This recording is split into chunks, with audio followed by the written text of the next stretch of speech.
대선이 두 달가량 남은 가운데 각종 여론조사에서 민주당 이재명 후보가 국민의힘 윤석열 후보를 앞선 결과가 나왔습니다. 이 와중에 국민의힘은 선대위가 총사퇴하는 등 다시 내홍을 겪으며 내우외환 분위기입니다. 오늘 주간 정치에서 자세한 내용 살펴보겠습니다. 오늘 또 오승현 대표 나오셨습니다. 어서 오십시오. 네, 안녕하십니까. 네. 오늘은 요즘 뉴스가 쏟아지는 국민의힘 얘기부터 해보겠습니다. 지지율은 떨어지고 내홍까지 이중고입니다. 어제 원내 지도부와 선대위가 총사퇴했는데 배경 어떤 걸로 보십니까? 네, 기본적으로 윤석열 후보 측과 그리고 이준석, 김종인 총괄 선대위원장 라인의 권력투쟁이다 이렇게 말씀을 드릴 수 있을 것 같습니다. 대선 이후의 주류 경쟁 그리고 지방선거 공천권 나누기도 연결이 되어 있다라고 말씀을 드릴 수 있을 것 같은데요. 김종인 위원장이 던진 선대위 전면 개편안 폭탄에 윤석열 후보 측이 지도부 총사퇴로 맞섰지만 이준석 대표 측이 버티기로 일관하고 있는 그런 상황인데요. 윤석열 후보가 이건 나에 대한 쿠데타다라고 표현했듯이 지금의 상황은 윤석열 후보 측에서 김종인 위원장 중심의 언론 플레이와 그리고 총괄 선대위원장 사퇴 관련 발언 번복 등에 대해서 상당히 분노하는 감정이 교차하는 상황인 것 같습니다. 복잡해 보이지만 간단하게 이야기하면 내부 권력투쟁이다.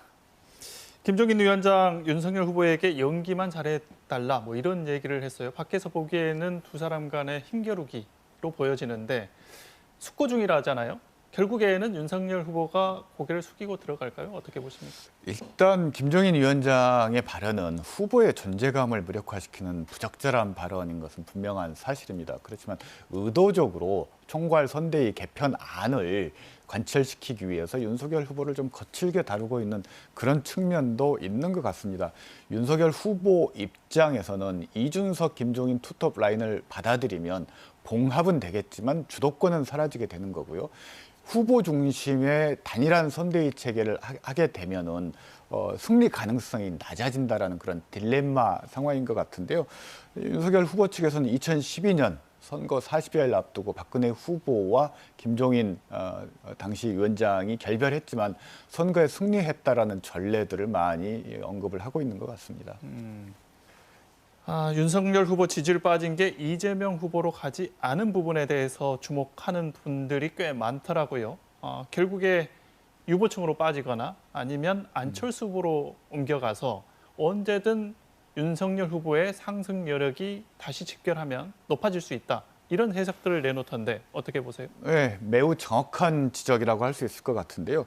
윤석열 후보의 지지율이 빠지면서 일부 극히 소수가 안철수 후보에게 이전하고 있지만 대부분은 지지 후보 없음으로 지금 결집하고 있는 그런 상황인 것 같습니다.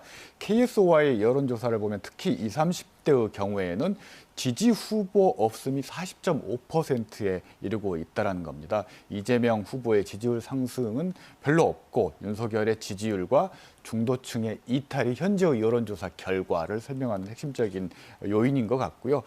참고로 19대 탄핵 직후에 치러진 대통령 선거에서 홍준표 후보와 유승민 후보의 득표를 합산했을 때 30.79%였는데요.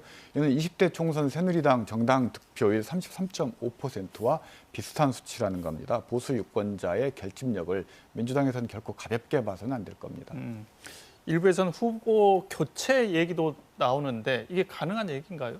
현실적으로 홍준표 진영에서 지금 유포시키고 있는 이런 이야기들인데요. 아마 민주당 지지층에서는 이른바 그 소망스러운 상황이라고 보여지지만 현실성은 매우 낮다라고 보여지고요. 만약에 그런 상황이 된다면 사실상 선거를 포기하는 상황이기 때문에 큰 의미도 없어 보인다. 뭐 이렇게 말씀드릴 수 있을 것 같습니다. 윤석열 후보 입장에서는 신지의 영입을 통해서 세대 통합 전략을 취했지만 좌절됐고 결국은 안철수 후보와의 단일화를 통해서 위기를 전환하려고 할 것 같습니다. 여튼 이런 상황이 이재명 후보가 1위로 올라선 상황, 민주당 입장에서는 상당히 고무적인 입장일 것 같은데 이 후보의 지지율이 35%를 넘나들더라고요. 그런데 민주당 고정 지지층이 35% 정도 된다. 이런 해석들이 나오던데 원팀, 민주당의 원팀, 이제는 확실히 확인됐다고 봐야 될까요? 어떻습니까? 일단 원팀 결성의 효과들은 좀 나타나고 있는 것은 분명한 사실인 것 같고요. 문제는 이제 확장성인 것 같은데 말씀하셨듯이 35% 저는 지지율 감옥이라고 표현하고 싶은데요. 이게 현실적으로 존재하고 있습니다. 1월 초 연초 여론조사를 보면 KBS 39%, 이재명 후보가 얻었던 득표율들만 말씀드리면 KBS 39%, SBS 34, CBS 35, 조선일보 32%입니다. 대략 평균적으로 35%에 있는데요. 이렇게 된 이유 중에 하나가 이재명 후보에 대한 문제가 있음을 알고 있음에도 불구하고 이재명 민주당 지지층이 지지를 하고 있기 때문에 당연히 확장성이 없을 수밖에 없다라는 건데요. 그 단적인 예가 유권자 대상으로 중앙일보 여론조사에서 대장동 사태에 대해서 이재명 후보의 책임이 있느냐라고 물었을 때 무려 74%가 공감했다라는 거죠. 이게 이제 확장성의 근본적인 한계가 있는 이유일 것 같습니다. 방금 그 얘기도 해주셨는데 판전은 시켰지만 구도 자체도 여전히 불리하잖아요. 정권 교체 여론이 여전히 높은 상황에 이후 이재명 후보의 전략 어떻게 가져가야 된다고 보십니까? 두 가지일 것 같은데요. 첫 번째로는 분모를 줄이는 건데요. 이것은 윤석열 후보의 실수와 선거 과정에서의 전략 실패 이런 부분에 좀 기댈 수 있는 측면인 것 같습니다.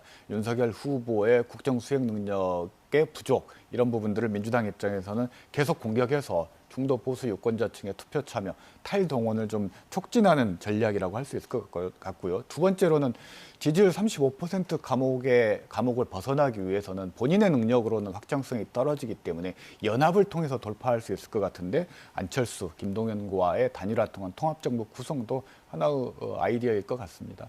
네, 알겠습니다. 오늘 말씀은 여기까지 듣겠습니다. 고맙습니다. 네, 감사합니다.